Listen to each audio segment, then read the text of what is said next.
Good morning. Another beautiful sunrise here in Oklahoma. I continue with our book, The Western Women's Reader. Let me get out of my super safety seatbelt so I can move. All right. Delphine Red Shirt. Delphine is Delphine. Doesn't have a date.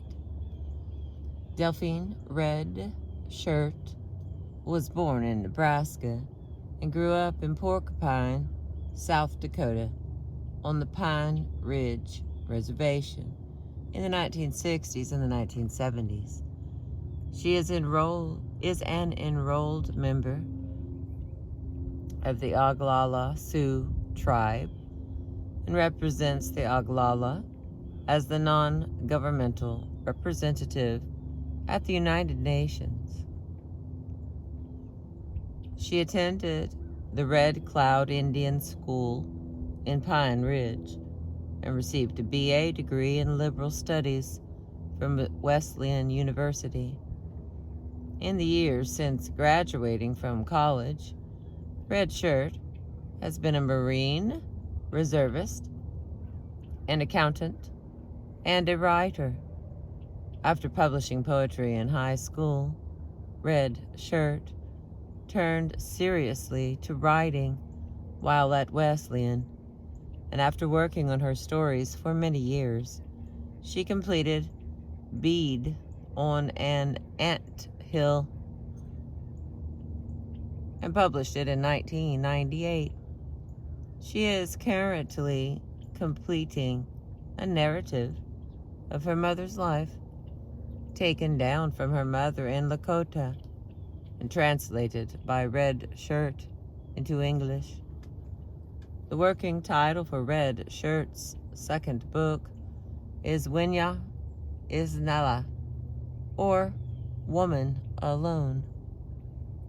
The columnist for Indian Country Today, Red Shirt now lives in Guilford, Connecticut. All right, here are some of her writings. Delphine Red Shirt, titled Sitting on Red Cloud's Grave, from Bead on an Ant Hill, A Lakota Childhood, 1998. Sitting on Red Cloud's grave, we would climb the hill, past the old church, with the buffalo painted on the high ceilings, and walk up a dirt road to the cemetery. The road was the one they used for funerals. I had never been to a Catholic funeral until I went to that high school. One of the students died, and our whole class went to the funeral. He died on a weekend, and they buried him during the week. He was a junior.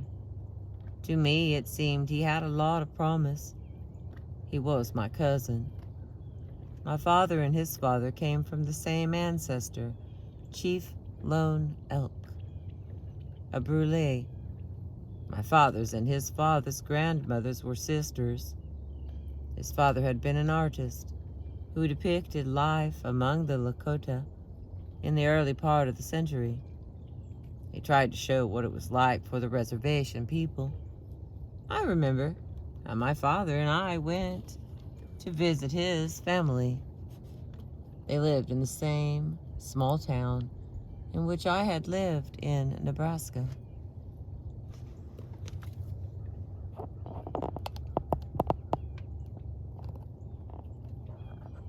Something happened.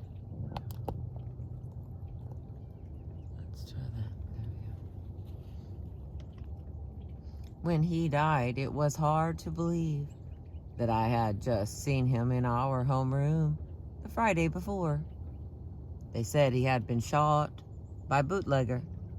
It is illegal to sell alcohol on the reservation, but it was well known that there were certain houses in town where one could buy liquor. At his funeral, the priest burned incense.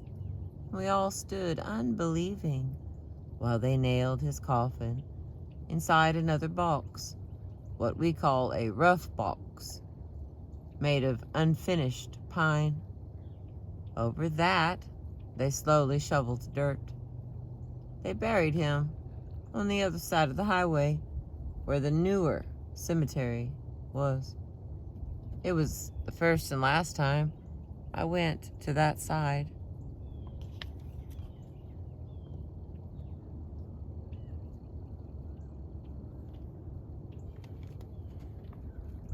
I knew the old side, the side where Red Cloud is buried.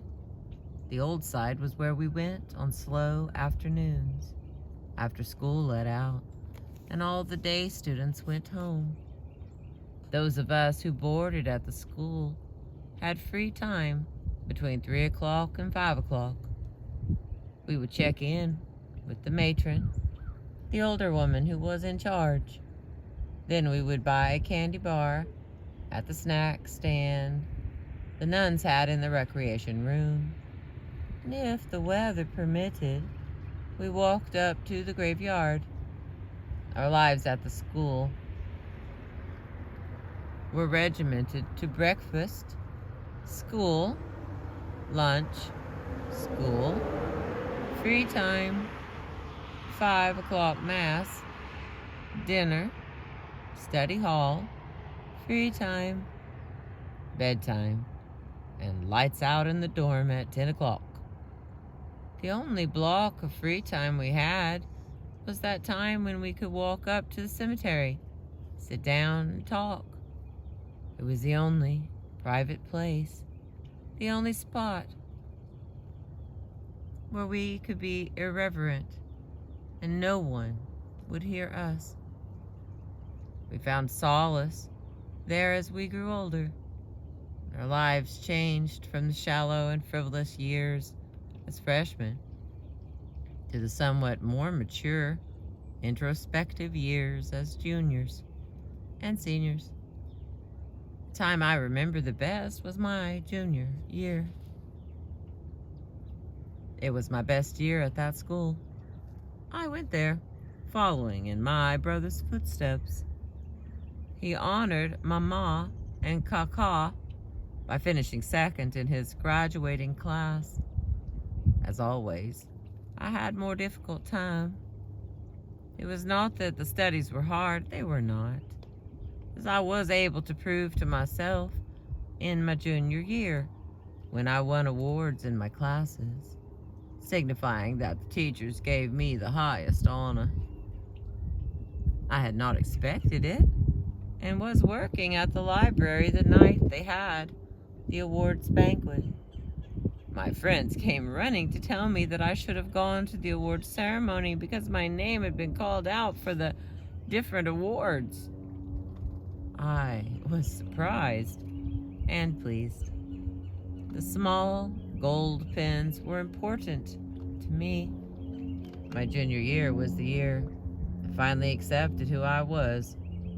All my life I had been less sure of myself than my brother was.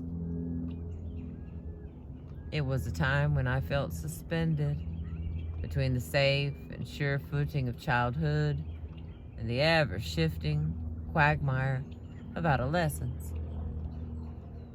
I felt uncomfortable feeling like that, unable to choose the side I knew best, childhood.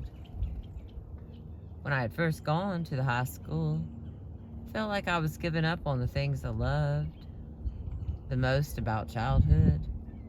The games I played, like Red Rover, in the alfalfa fields with my cousins. The comic books we kept in brown paper boxes under our beds and read over and over. The cold days when we played jacks and cards on the kitchen table in the lamplight, when the days grew shorter in the winter.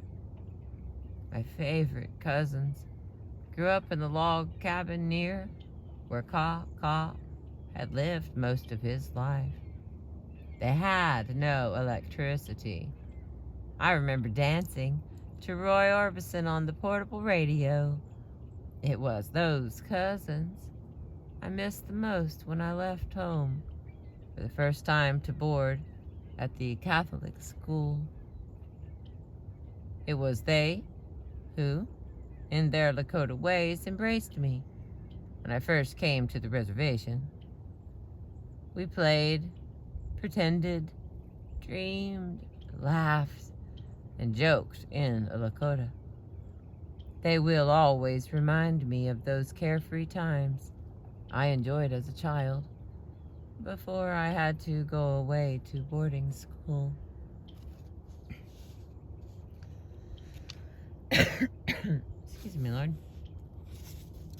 I had to leave home like the kids that they stole and put into boarding schools when Ka was growing up. Only I went voluntarily. It was one of 2 high schools on the reservation. By the time I was ready for high school, I knew that I would go to that school named after Red Cloud. They said that he was buried there in the graveyard of the Sapa Upai, or they that wore black, which is what Ka called the Catholics. Ka was a Sca-U-Pai, or they that wore white,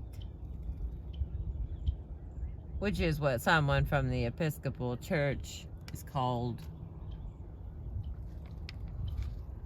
Red Cloud, who was buried in the Sapa Upai Cemetery, had first invited the Catholics to the reservation. He chose the land where our reservation was established.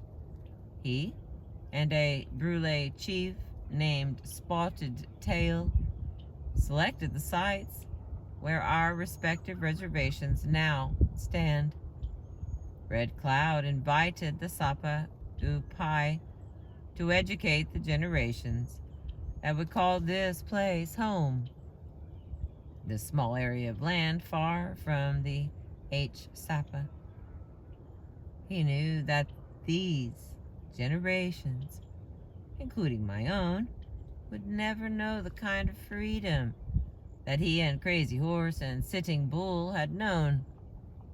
Red Cloud knew that our spirits would be subdued by this place, by the reservation. He wanted freedom for us, the kind that only they knew. So he invited the Sapa U to give us freedom of a different kind, that of the mind. For we Lakota believed that mind and spirit were one and the same.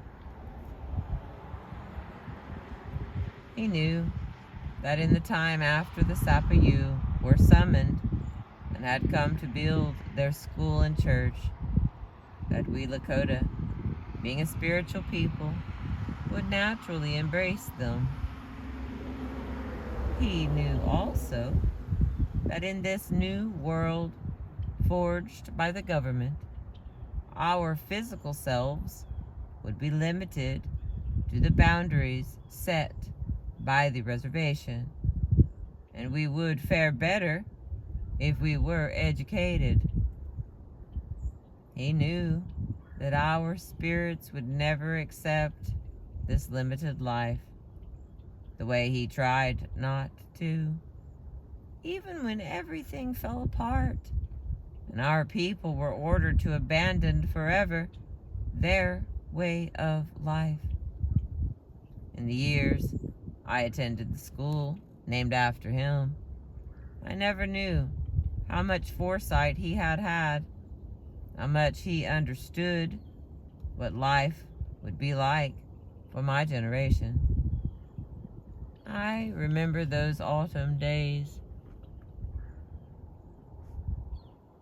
after school, how the light seemed dimmer and the air colder as we trekked up past the headstones to our favorite spot at the graveyard. I don't remember stopping to read the other gravestones. We didn't have time for that. We usually walked directly to the gravestone at the far eastern end, where the entire grave was covered by a cement block that stood about 3 feet high.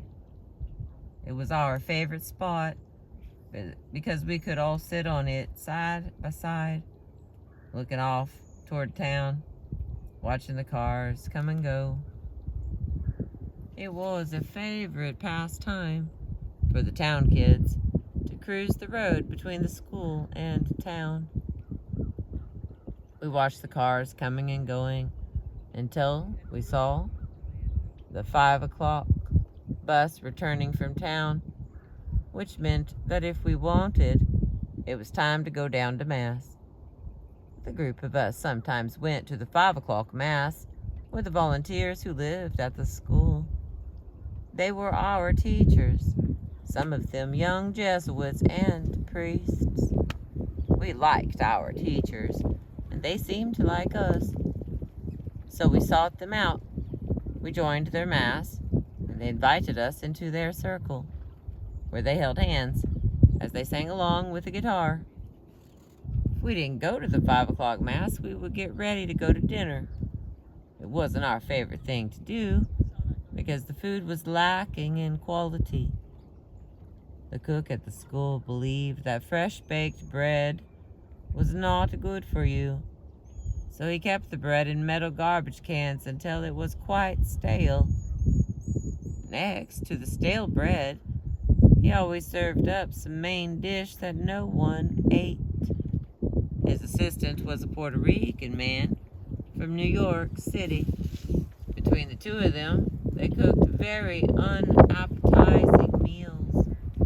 I stopped eating meat altogether and became a vegetarian. I worked part-time at the library, and I would find time during the week to log in hours for which I was paid. I liked my life there. If I wanted to borrow money, I would go to the Jesuit, who everyone knew kept a set of books for that purpose. He would pencil in my name and the amount I borrowed, usually less than $5. And then when I came back to pay him, he would take a ruler and cross out my name. He kept his books meticulously, and I liked the way he puffed on his pipe when I came to borrow money for the weekend, and the way he never declined my request.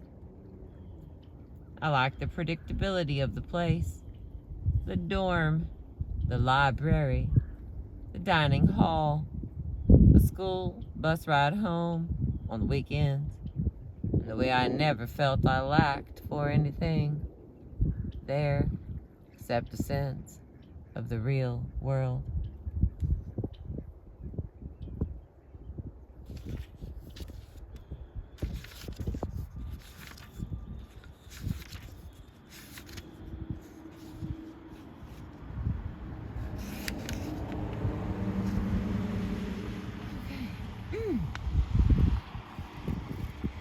Picking up on me here, friends.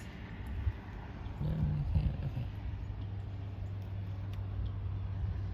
When I was a freshman at the school, the math teacher, a woman from New Jersey, announced that she wanted to invite 4 students from our school to try something new, to go home with her to teach the Lakota language and culture at the high school where she had taught the year before. She said the 4 students selected would go that summer in early June, returning in time for the annual Sun Dance in August. I remember sitting in the gym when she made the announcement at the student assembly, the one we called the Little Boys Gym, term left over from the old days when the younger kids boarded at the school, too. Mama had boarded there as a young girl. She hated it. She said she admired the older girls who grew proficient at throwing large buns at the nuns when they turned their backs. They were given freshly baked buns for a snack. Many of the older girls kept theirs until they hardened. Then they used them as missiles, which they launched and fired at nuns they didn't like. She said by the time the nuns turned around in their heavy habits, the girl hurling the bun was standing silent and still. She said the hardest thing about her experience there was kneeling for so long at Mass. She said sometimes she would use one of the hats they were given to wear at Mass as a cushion for her aching knees. By the time I came to the high school, the nuns no longer wore habits, except for a stubborn few. And the younger students, those below the 9th grade, no longer boarded there. Everything had changed. The Lakota language was being taught by Lakota teachers, and the requirement to go to daily Mass was no longer in place. We still attended Mass on all the Catholic feast days, but the church was no longer an integral part of the school. It was no longer forced upon us the way it had been for Mama. The math teacher made the announcement and recruited students to fill out applications for the 4 slots. I filled out an application and handed it in, not really thinking about what it meant, other than the fact that it was a fully paid summer job. Summer job was important in our family. It was one of the only ways I was able to afford school clothes and a decent jacket to wear in the fall. At the next student assembly, the math teacher announced the names of the 4 students selected, along with an alternate if one of the 4 declined. I was chosen among the 4. When my name was announced, I felt uncomfortable being singled out in my group of friends. I did not want to bring attention to myself.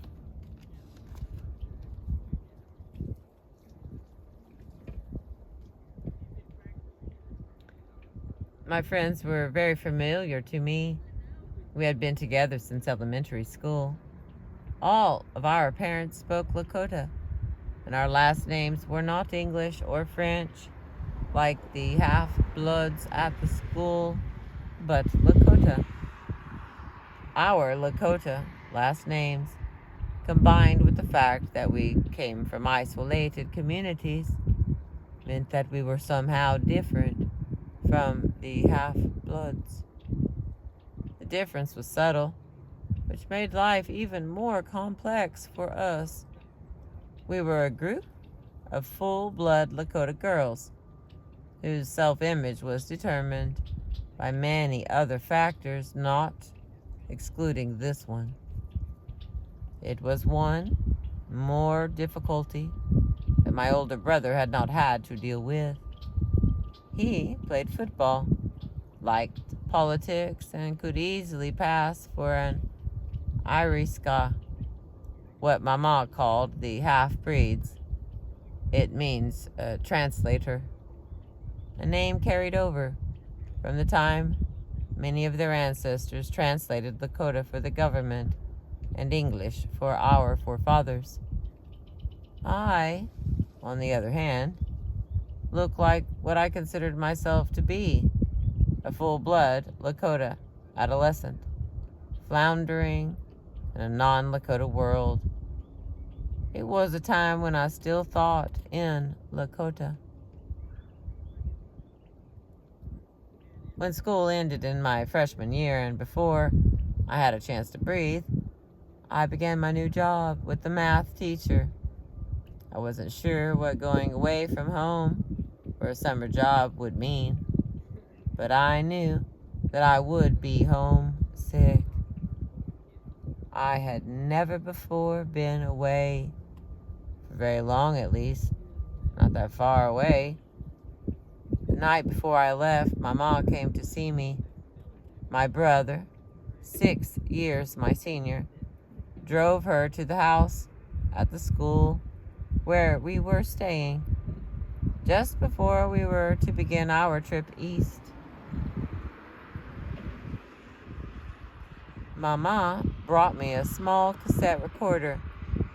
My brother, who was home from college, gave me a tape of Buffy Sainte-Marie songs. I knew they had both scraped together all the money they had to buy me those things. I hugged Mama and said goodbye, promising that I would write often. Mama had said, "Don't be sad, travel with a glad heart." I did not want my older brother to see the tears in my eyes. I was glad it was dusk when they came to say goodbye. I watched the taillights of their car grow dimmer as they pulled away on their way home. I knew that I could very easily have refused the summer job in New Jersey and stayed at home, but I even went, though I was homesick, before I left. That summer, I felt like Red Cloud on a tour of Washington, D.C. I saw everything with intensely curious eyes.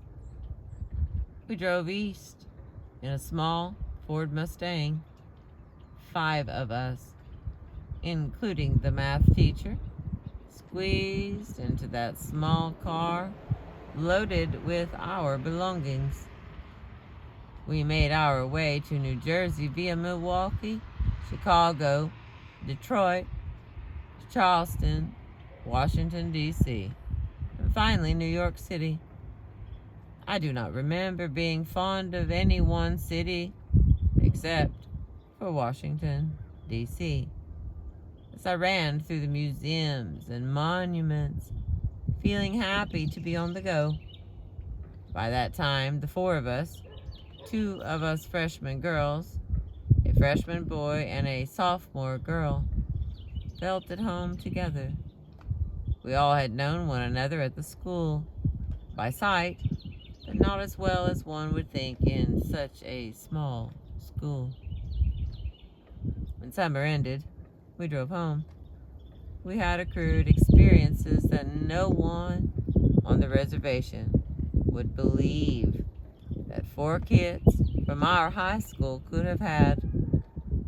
We had even spent a week on Cape Cod and been to the shore along the Atlantic coast in a small yacht.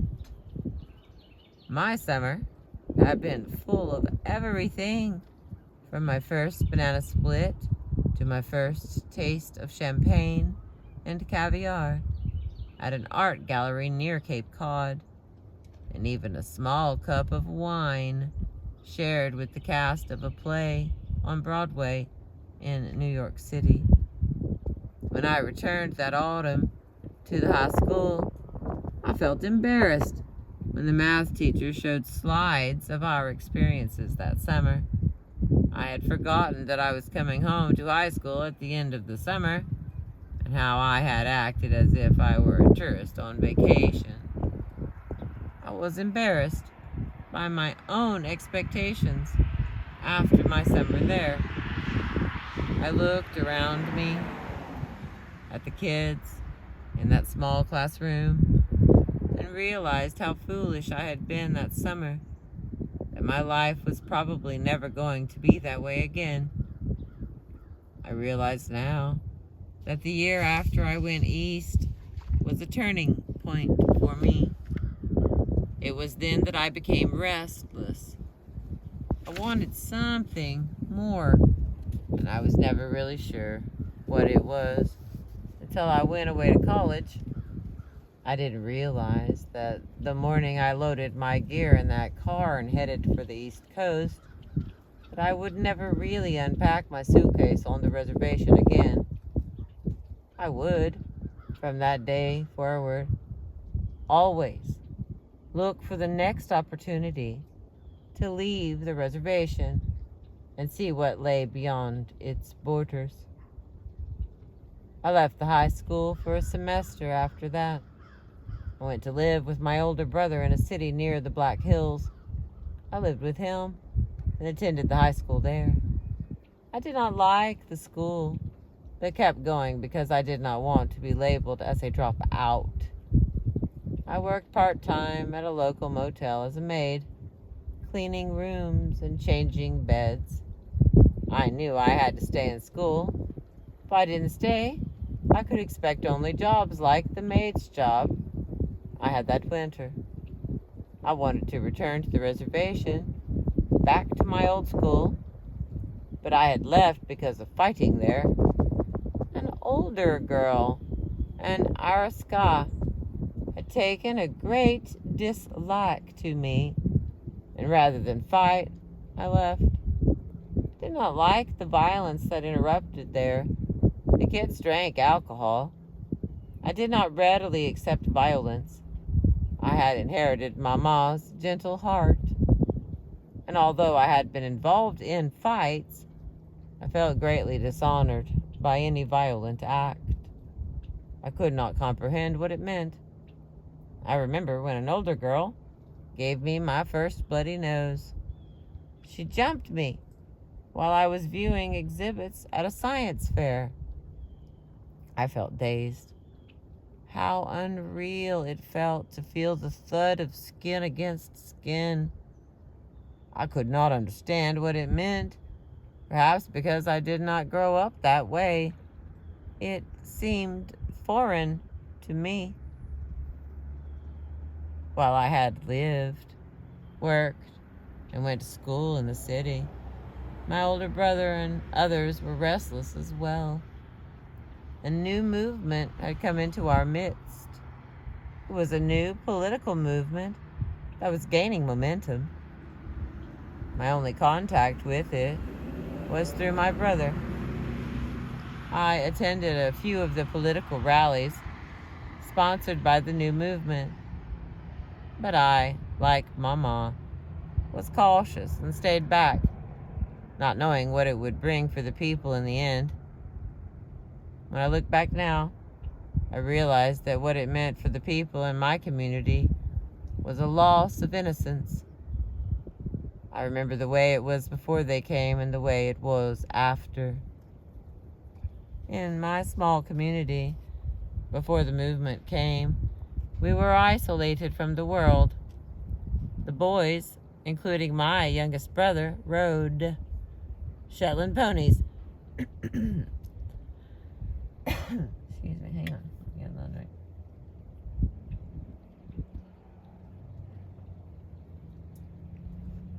Okay.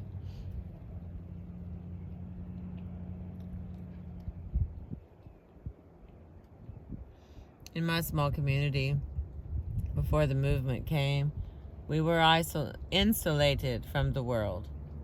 The boys, including my youngest brother, rode Shetland ponies up and down an old wagon trail that ran next to the highway. It was called the Bigfoot Trail. It was named after the chief whose people died at Wounded Knee. The boys raced their ponies along that trail. They could be seen in groups of 7 or 8, riding everywhere together. We girls walked up the road on warm summer evenings to the white bluffs across from the community center. I still remember the smell of fresh hay on those evenings.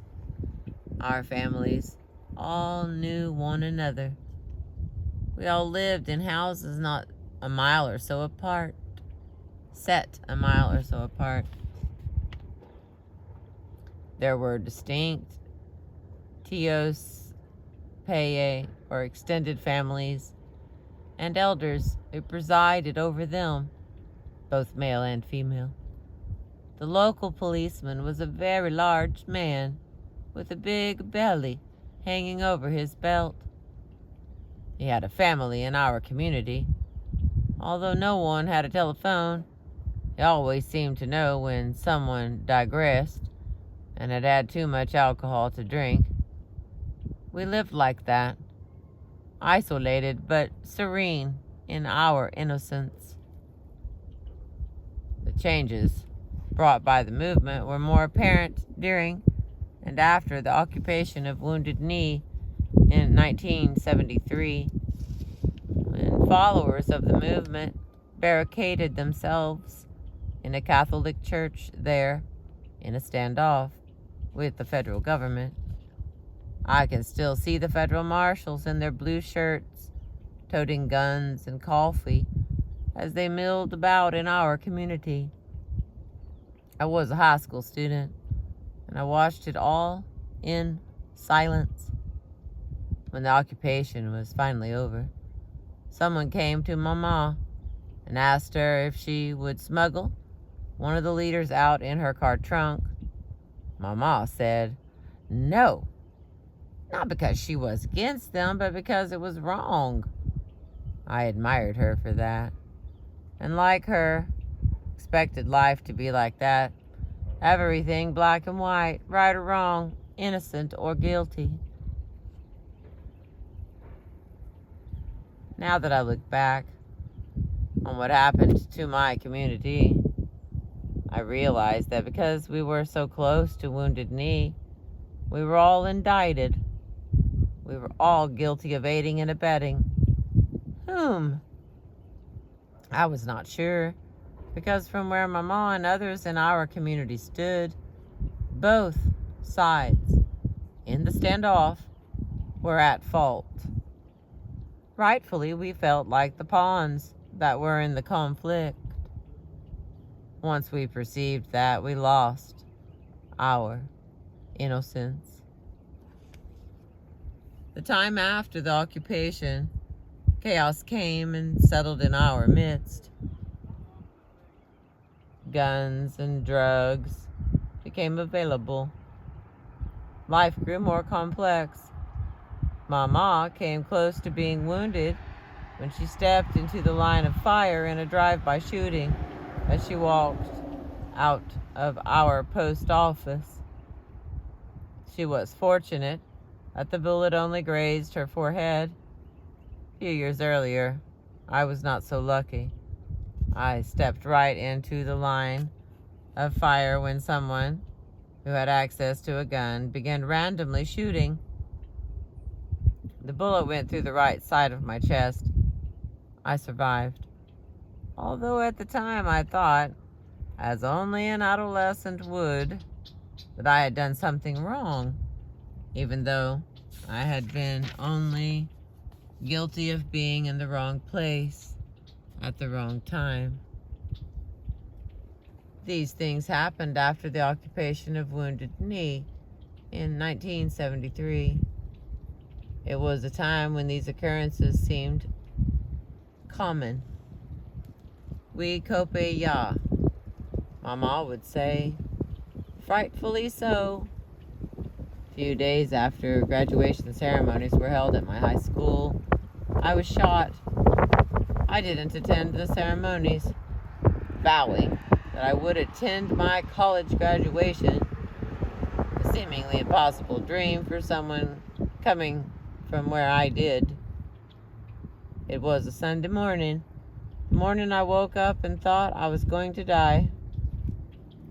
Someone was randomly shooting a gun, and I awoke to find everyone in the house hiding on the floor. They were trying to dodge bullets flying through the house. I didn't believe or couldn't believe what was happening. And while I stood in a half-awake stupor, I felt something tear into my right chest.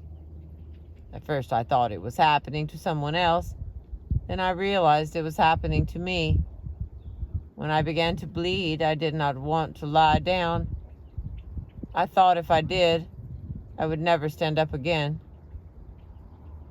What I learned from that experience was that I was no longer safe there, in that place I had taken for granted as my childhood haven. At the time I was shot, I was an adolescent, coming into young adulthood, and that fact put me into a category I considered more dangerous in that place. I knew I had to leave.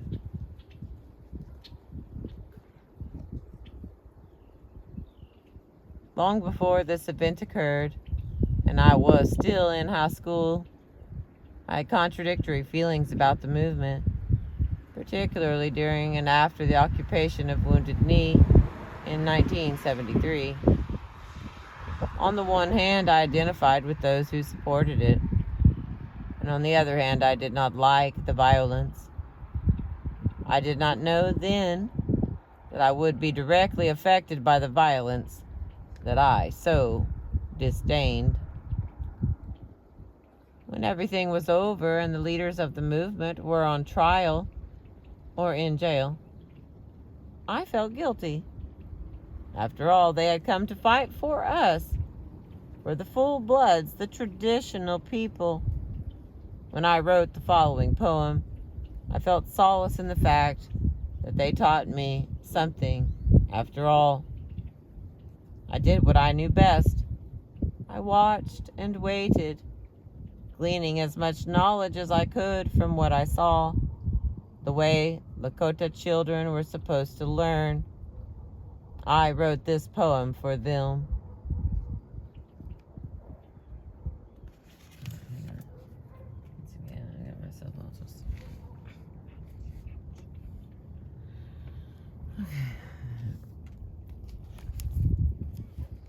Up on top of the prairie hill, where sky meets earth, high among the pine trees where the four winds blow, a generation lost in its search for identity is asking, who are we? We need to know. We have to know. Descendants of people with an unwritten history, so the answer was hard to find. Only the old ones who persevered, who preserved the history in their memories, seemed to know. Confused, they turned to the ones who remember. Grandfather shows us the way, the road that will lead us all home. Perhaps the answer lies hidden in the past. Grandfather teaches them the ancient ways, so they may not be forgotten. He points out the road, but he refuses to lead.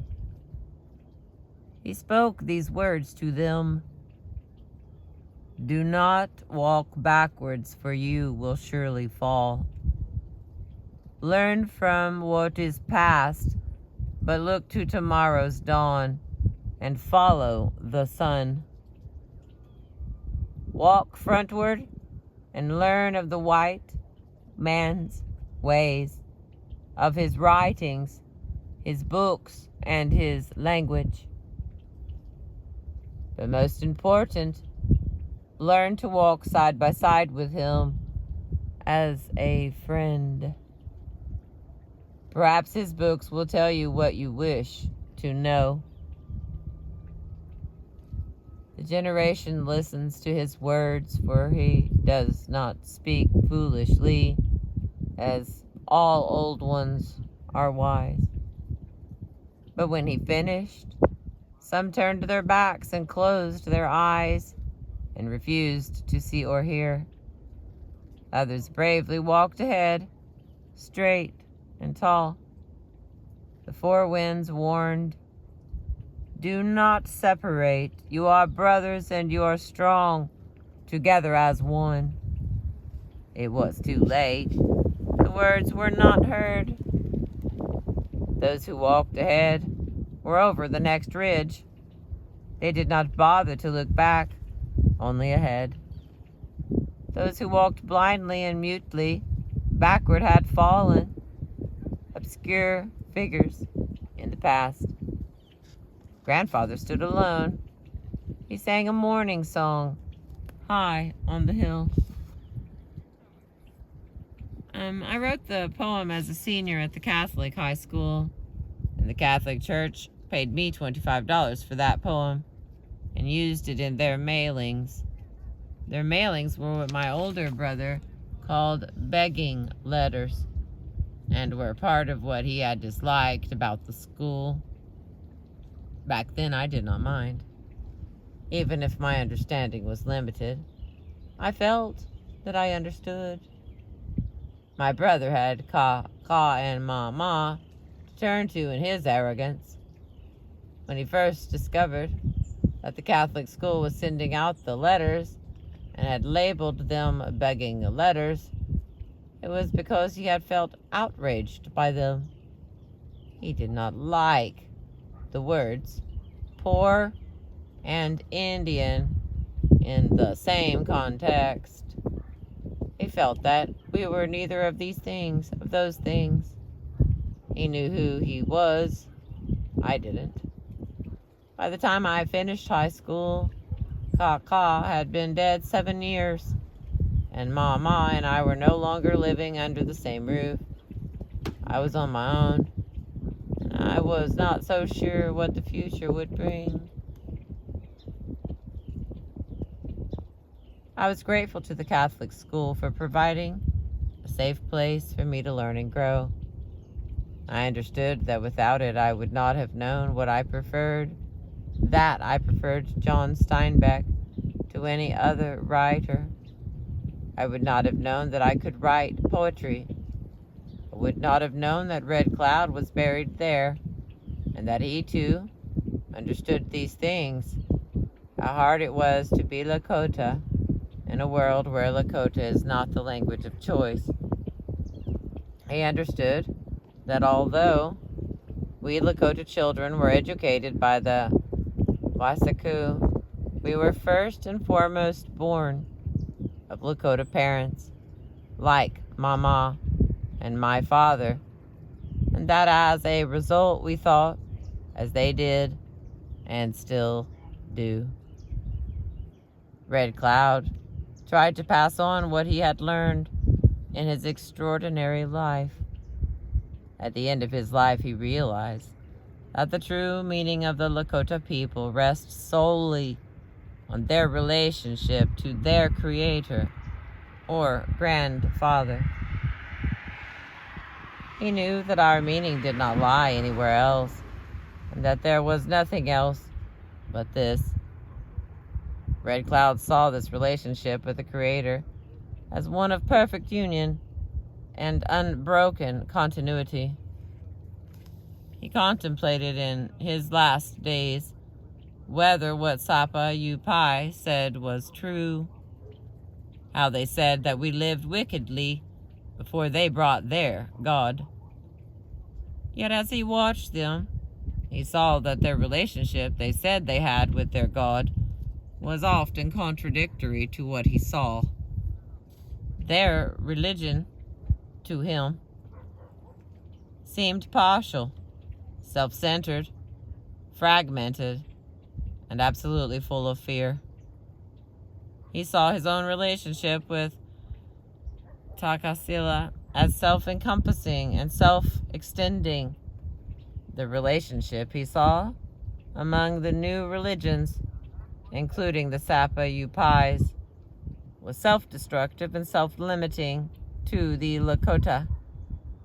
He said that when we Lakota relied only on our relationship with Takasila and lived according to the old beliefs, which dictated that we demonstrate in our daily lives compassion, truthfulness, fortitude, bravery, and true generosity, that we would live happily and die satisfied. He looked at what the Wasaku brought to us after they put us on the reservation, and he saw how inadequate it was for the Lakota, how insufficient. He tried to convince us that we Lakota have within us our own beliefs, our own relationship with our God, Taku Ska Ska, our Creator. He wanted us to remain true to these things that had been sufficient for us since the beginning of time. The way Mama, Kaka, and my brother, 6 years my senior, wanted me to be true to my Lakota self. Red Cloud looked forward to seeing his ancestors in the spirit world. He knew that because the Sapayupai said we had lived evil lives before they came and brought salvation. Our ancestors might not be in the Wasuku's heaven. He felt solace in the fact that in the Lakota worldview, the law of cause and effect, that as long as he remained true to Takusala, he would see his ancestors. There, where Mama said they lived, Kata Wasete, with glad hearts. I remember how the night comes there, where there are no city lights, like a thick blanket falling over me. I remember how I sat on Red Cloud's grave until the shadows grew long. Like any adolescent, I felt invincible in my irreverence. Even Red Cloud's grave did not seem real to me. I was firmly rooted in the here and now. I did not know what my future would bring for me. I did not think about those things. I did not even think about whose grave it was that I was sitting upon. I wonder now, as I sat there on his grave, if I was like a young sapling grafted onto an ancient tree. Whether I absorbed some nourishment from him, my ancestor, whose spirit remains firmly planted there. When I look back now, I realize that Red Cloud was right. That Takusala, the Lakota god, whom Mama and Kaka believed in, still lives in everything that is Lakota. He knows all things and knows that we are still true to him. Ho ye, ho he, as Kaka used to say, and as Mama says now, that pleases me. It is good. And this one has a picture. Oh, finger on it.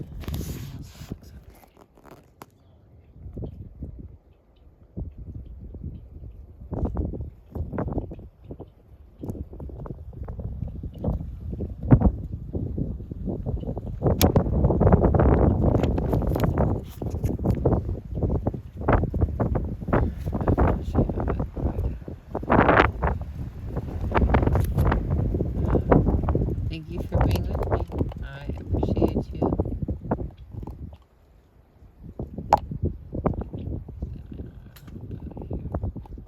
It's not that little for how small the lake is. Oh my goodness, I'm so sorry. I messed up these nice people's fishing by reading stories at the peaceful lake setting. They have a fantastic boat. Thank you for being with me today. I appreciate you.